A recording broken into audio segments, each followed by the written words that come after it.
everyone, my name is John from Let's Talk, and today we're here to talk about 1984's Indiana Jones and the Temple of Doom. And we're also here to talk about its Paramount 4K Blu-ray. But before we dive into that, if you are a fan of movie reviews, 4K Blu-ray reviews, lists, and now we do podcasts here on the channel, then this is the channel for you, and nothing helps this channel out more than by you simply liking this video and subscribing to the channel. So back in 1984, after the success of Raiders of the Lost Ark, they decided, hey, you know what, let's run this back. They bring Steven Spielberg back to direct the movie. Harrison Ford comes back as the title character of Indiana Jones. This time we bring in Kate Capshaw as Willie, and we also bring in Kiwi Kwan, Academy Award winner Kiwi Kwan, as Short Round. This is actually a prequel to Raiders of the Lost Ark. This takes place in 1935, at the very beginning of this movie, and one of the greatest opening scenes I have ever seen. Probably, even though the original has one of the greatest opening scenes, I actually prefer the opening scene in this movie. You know, Indiana Jones is wearing this really nice white suit. I don't know if that's paying homage to James Bond is wearing from Russia with Love, but I always took it that way because, you know, it's kind of like debonair like James Bond, but in his own way. You know, he's an educated man, but he's always willing to get his hands dirty. He loves to put on that vest and that hat and the jacket. You know, he'd always...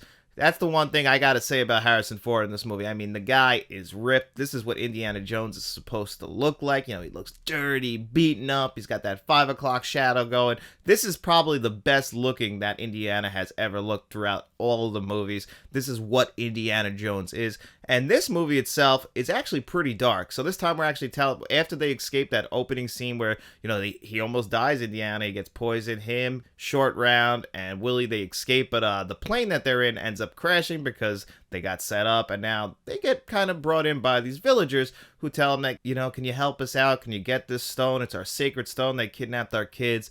They're trying to gather up all the stones, so he's like, I'll do it, because, you know, it's for humanity, and if it's the right thing to do. They end up in this village, and then they end up in some of the craziest stuff that actually has ever been seen in a PG movie, because that's one big thing about this movie, is it's ultra violent, and this movie was rated PG, if you can believe that. There was no PG-13 at the time here in the United States. We only had PG and we had R. Actually, we also had G.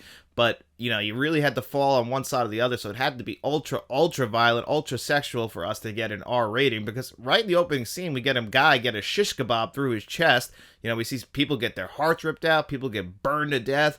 I mean, people are dying. Can you imagine being 7 or 8 years old, going to the theater and seeing this movie? You probably walked out of there with your jaw on the floor if you didn't know what you were walking into. Now, when I was growing up, that was no issue because my parents, I guess, didn't care about the rating system, so I was seeing movies like this before the age of 5, so I guess, I don't know if that's a bad thing. I mean, I guess it probably messed me up a little bit, but, you know, nobody was preventing me from seeing that, but some people probably should have been stopped from seeing this movie at a very young age, because I'm sure parents had a lot of explaining to do. But, you know, between this and Gremlins and Poltergeist, they decided that, you know what, maybe we need that PG-13 range. And that's exactly what the MPAA did. This was the one, though, that really pushed it over the top, because it's a very dark movie in comparison to the ones that bookmark this with Raiders of the Lost Ark and The Last Crusade. The Last Crusade really does follow the same template that Indiana Jones and Raiders of the Lost Ark set up. I think that works, but you got to really give Steven Spielberg and the team credit here. They tried something different. This is not moving along just like the original one. This is definitely much more of a darker tone, much more of an action-heavy tone. Even though the original one is pretty action-heavy, you know, this one really, they linger on a lot of the set pieces in this one. Everyone probably remembers the one with the mine cars, which is a fantastic sequence, even if it is just basically a first-person view of an awesome roller coaster. But that scene is fantastic. A lot of the scenes in this movie are fantastic. Some great set pieces. But my biggest flaw with this movie is actually Kate Capshaw's Willie. She is the definition of a damsel in distress. That's basically her entire character arc. She's just getting under everybody's skin, including the viewers, and including Indiana Jones, who points out to her numerous times to shut up. But because this is an Indiana Jones movie, and everything like in most of these movies is slightly exaggerated, think about it. They survive a plane crash with a gigantic raft that falls in a river. Like, they should have been killed. So eventually they do have to kiss, and they have to, I don't think they fall in love. I don't think that's ever really on the table for them. But, you know, they kind of learn to understand each other. But man, she is just getting under everybody's skin. I really enjoyed the relationship between Harrison Ford and Kiwi Kwan. Actually, if you guys are following along with what happened last year at the Academy Awards, Harrison Ford hadn't actually seen him since they made this movie, and he knew right around. He's like, "Are you Short Round?" And they actually hugged and everything like that. I thought that was awesome to see that they actually still have a relationship and they still care about each other from this movie, because Kiwi Kwan does a great job in this movie, and the relationship with Short Round and Indiana Jones I thought was awesome. There's a little moment in this movie where they're playing cards, but they're both cheating, it seems like, and I thought that little moment around the fire was probably one of the better moments in this movie. I just feel like what really drags this down is definitely the damsel in distress storyline that we have to just be driving in throughout this entire movie. If you would have just cut her out of the movie, I think the movie would be 10 times better. Is it the weakest of the original trilogy? Yeah, it is, but it's not that much weaker. Temple of Doom is still a really good movie. It's still an Indiana Jones movie. If you were a fan of Indiana Jones, you do not want to skip Temple of Doom. We're not talking about Kingdom of the Crystal Skull here. I've heard people say, oh, Indiana Jones really, they've stumbled with Temple of Doom. And even Steven Spielberg is not very proud of this movie. He's actually said he was going through a dark time. And I guess that does kind of show on the screen with the dark tone, but I don't think it's a bad movie. I actually think that this is a really good movie. This is like your typical 3.5 out of 5-star movie. Something, you enjoy. You can watch it every couple of years, especially if you're in Indiana Jones mood, rewatching them all right now, leading into the newest one that's coming out. I really do think that you'll still get a lot of enjoyment out of this one. It really gets that serial feel that George Lucas and Spielberg were going for, and I think they nailed it. I think it's a really good movie. It's not a flawless movie. It's still one, though, I think you should check out, and if you do, maybe you want to grab this 4K Blu-ray we're about to talk about. Sacred rock was taken. Village stories, Dr. Jones. So, like I said in the first review, I actually got this pack when it first came out, a pack of 4K Steelbooks. This was the only way you can get them at the time. And like I said in that video, I am not a big fan of this outside packaging. Last year, they re-released these all on 4K Steelbook, and this June, they will be releasing them all on 4K.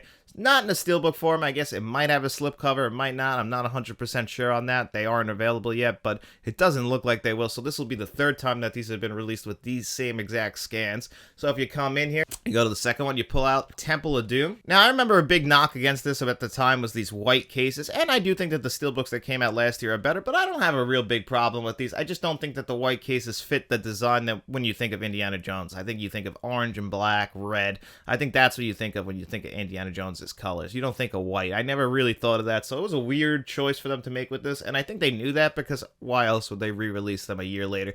Well, it is Paramount, and they do love to do that, and they do love to double dip, or in this case, triple dip on their releases. And like somebody pointed out to me on the first review, you just know that they are going to release a pack with all 5 of them, again, with new steel books, and that'll be the definitive collection, because I'm sure, and Harrison Ford has said it, he's not coming back, and I think that should be the end of the Indiana Jones franchise. I don't think we need to try and keep going it, reboot it, but Disney does own the rights to it, so I'm sure that they are talking about it. And you pop that open, you get some interior art, which I do appreciate. A nice looking disc, again, white disc, just fit in with the outside.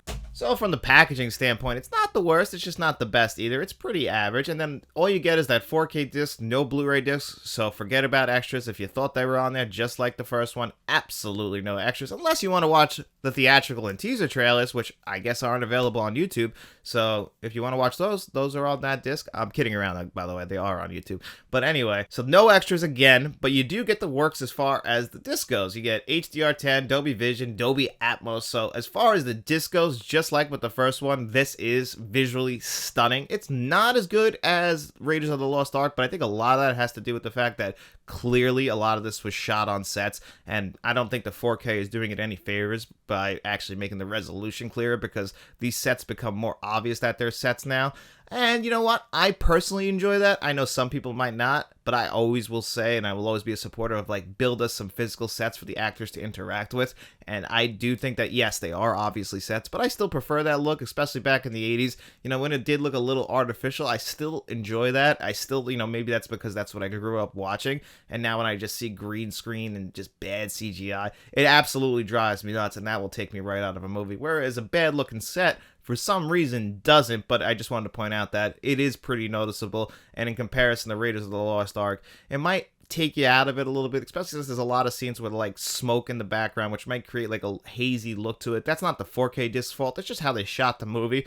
But if you're comparing Raiders to this, yes, it's a slight step down visually. Now, audio-wise, it's about the same. It's a great Atmos track. It does phenomenal work. You get that John Williams score, again, blasting. It's one of the greatest themes in film history. It might be my favorite John Williams theme. It's not my favorite John Williams score. That's always going to still be E.T., but as far as themes go, I mean, that Indiana Jones theme, it gets you going.